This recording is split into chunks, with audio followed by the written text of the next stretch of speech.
Yo, what is up everybody? Welcome back to another video on my channel. So in today's video, I'm going to be showing you guys the best keyboard in the world. Now the keyboard I'm talking about is a keyboard called the Apex Pro TKL. Now obviously this keyboard is not the best in the world. In my opinion, I'd rank it at least top 3 or 5. Now I'm not saying it is a bad keyboard, but in this video I will be explaining both the positives and negatives of this keyboard, and I also will be playing some pubs and showing you guys some gameplay of this keyboard. If you guys do going to enjoy today's video or find this video helpful, make sure you guys drop a like, subscribe, and turn on my post notification bell, as I am super close to 400 subscribers and I'm also trying to reach 1000 before the end of 2021. But without wasting any time, let's get straight into the video. So like I said, I'm going to be doing a little bit of some background information on this actual keyboard, and then we're going to show some gameplay. So obviously this keyboard is called the SteelSeries Apex Pro TKL, and the TKL stands for 10 keyless, so it does not have the number pad. This keyboard also does come with a wrist arm or wristband, I think that's what it's called, and it's actually pretty comfy, and it has magnets and it just sticks onto the bottom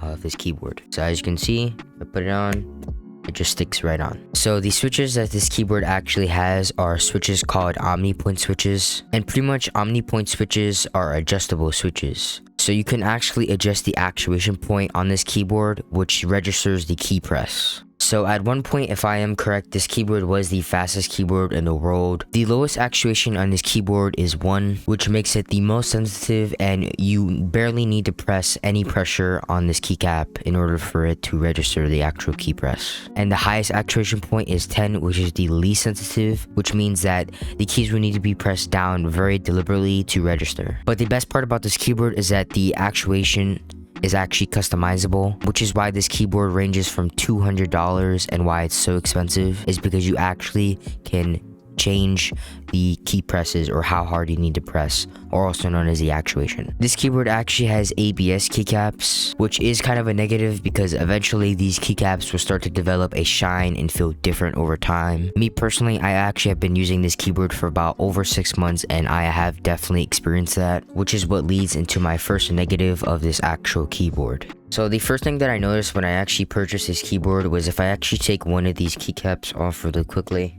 it's kind of hard to see with the webcam and all the lights, but this is actually the color white, which is the Omnipoint switches. But if I actually take this keycap off, for example, it's also really hard to see, but this is actually red. And if I put it up closer, as you guys can see the clear color difference, this right here is actually red and this one over here is actually white. So I actually found this to be pretty confusing because most of the main keycaps here from here to here are mostly Omnipoint switches, but all the ones on the top are actually red, and the arrows and everything over here. Now it's not that big of a deal because you're not really going to be using your function keys that much or any keys over here, but you are paying $200 for a keyboard that says it's only having Omnipoint switches. So I did find that to be a little bit weird. I don't know why they didn't put it throughout the whole entire keyboard. It's not that big of a deal, but I did pay $200, you know, so it is also at the same time. And the other negative that I said earlier was that over time the keycaps will feel different, shiny, etc. Now like I also said earlier, one positive of this keyboard is that you can actually adjust the actuation point to your preference. So if you want the fastest actuation point, you can put it on 1, but if you're more of a slow type of player, you can put 10 or 5 or whatever you want, which is also really nice because a lot of people have different preferences for actuation points, and not every keyboard allows you to actually customize your actuation point to your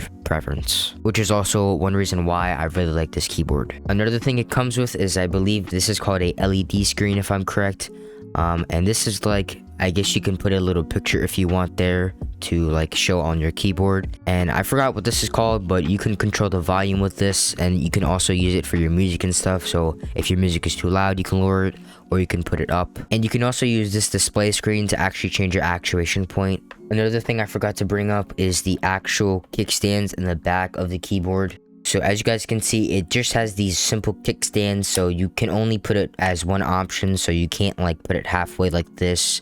It's just completely down or up. Another cool thing with this keyboard is that you can actually put where you want the wire to go through. So you can either have the wire go throughout the left side, the right side, or straight from the middle of the keyboard. Me personally, I just kept it on this side because it does kind of bend the wire a little bit, as you guys can see, and I didn't really want to mess with it that much, so I just let it be as it was. It also has these rubbers here which holds the keyboard in place, and that's really it. Alright, so now that I've actually talked a little bit about this keyboard, the switches, everything, in my opinion, I do not think it's worth the $200 even with the adjustable mechanical switches. Like I said earlier, I'm not saying this keyboard is bad, but you're paying $200 for number one, ABS keycaps, which I did showcase in this video, and I showed how over time it can get shiny and also super dirty. Number two, the full keyboards, they're not even Omnipoint switches, and also a bunch of other things. There are definitely other keyboards out there like the GK61, which is actually faster than the Apex Pro TKL. It's a 60% keyboard, which means it's smaller than the Apex Pro TKL, and it's also like $80 to $100, which is not bad. There's also other budget-friendly keyboards like the RK61. If you guys did enjoy this video or found this video helpful, make sure you guys drop a like, subscribe, and turn on my post notification bell. I hope you guys did enjoy it, and I'll see you guys in the next one.